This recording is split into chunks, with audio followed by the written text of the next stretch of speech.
Medina যাইতে পারলাম না, মদিনা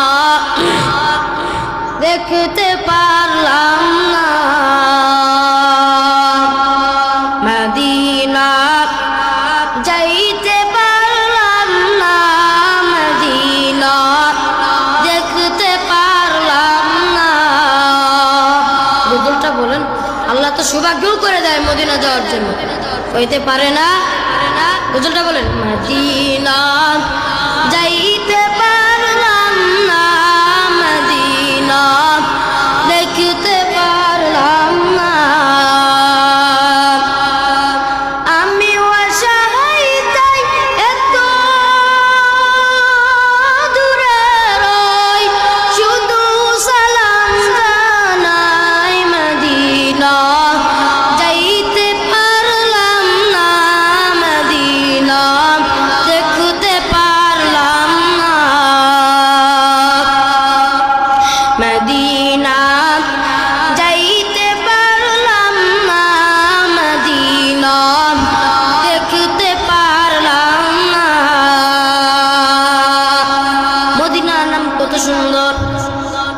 মদিনাওয়ালার নবী যদি, মদিনাওয়ালার নবীর উম্মত যদি হইতে পারো, নবী আমার বলে হাসরের ময়দানে আল্লাহ যখন ওই কঠিন হুঙ্কারটা দিবেন, পুরা হাসরের ময়দানটা তত্তর করে কাঁপা শুরু করিয়া দিবে।